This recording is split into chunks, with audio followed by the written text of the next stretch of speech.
Hello everyone. Alright, so let's begin with trends in graphs. Okay, so we've moved on to chapter 5, right? And what does that mean? Well, I'd like you to be able to spot any type of trend in any type of graph. Okay, that's what it basically means. Now section 5.1 is fairly quick. Okay, I'll give you the homework here as well. So, take a look at the first graph on your left, right? Somebody kicks a ball, goes up, comes back down. So what's the trend? Well, the ball goes up and comes down again. It takes 6 seconds before the ball hits the ground, and the ball managed to get to a height of 30 meters, and I can tell all this by looking at the graph. Okay? Now roughly, what time do you think it hit max, the highest point? Well, roughly 3 seconds, about halfway it looks like, right? Okay, we'll come back to that. Another type of trend, right? The cost of making any type of car, okay? If I make a couple of cars, 1, 2, the cost is tremendously high because it's only based on 2 cars.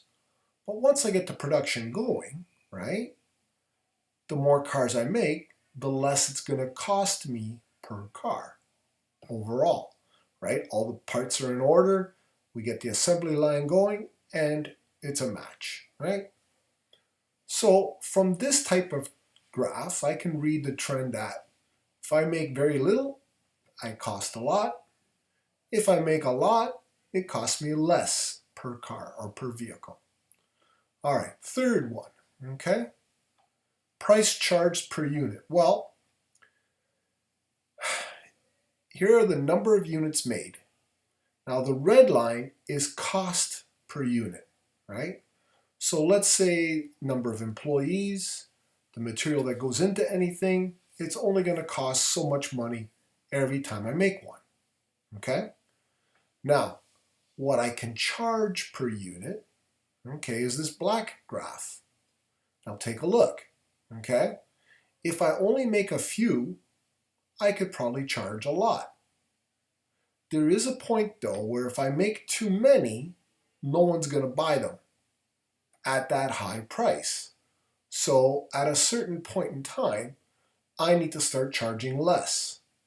Well, at a certain point, there's a crossover, which means I've made so many units that even if I sell them, I won't make my money back. Okay? So again, 5.1, I know the questions look heavy duty here, but it should be straightforward. What type of trend are we trying to set? How does the graph make sense? Okay? All right. Let's move on to section 5.2 now. So, 5.2, rate of change. Okay? Basically, it measures how fast something is changing. Sorry about that. All right, so let's take a look at this. Okay, I'll show the whole first example here. All right, so rate of change. If you remember from grade 9, grade 10, and I'm sure you saw it again in grade 11, we did the first differences.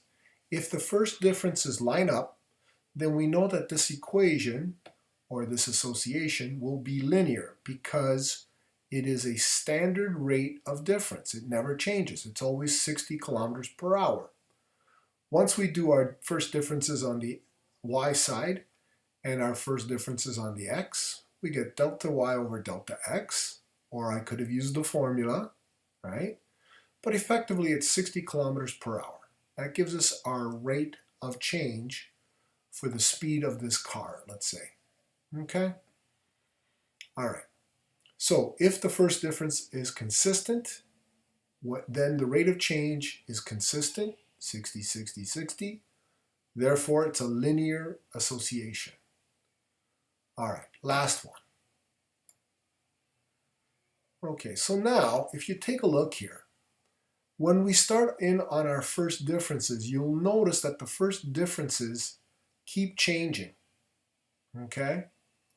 Now, as soon as I see that they change, I know it's not going to be a linear graph. Okay? But what does it tell me? Well, it tells me that the rate of change is inconsistent. Each changeover, each step, changes the rate of change. If you look at it, first it climbed by 10, then it climbed by 20, then it climbed by 40, then it climbed by 60. This thing is taking off. Okay? It could be the speed of the rocket taken off the launch pad with time, or anything of that sort. Okay? So you've got consistent and changing rates of change. Okay? All right. So you need to be able to spot the following. Steady rate of change, consistent. Okay, and that was basically an XY graph with the line coming out. Changing rate of change, it looks like it's either taken off or it'll go the other way, coming down. Okay, and then basically no rate of change, then it's just a constant value. So for example, you are at home for hours. Distance from the school, your distance from the school doesn't change for hours because you're not changing. Your rate of change is 0. So if the rate of change is 0, flat. Okay? If the rate of change is consistent, straight line. If the rate of change continues to change every time out, then you get a curve of some sort. All right? So that's what I need you to be able to do with 5.1 and 5.2. All right, guys, take it easy.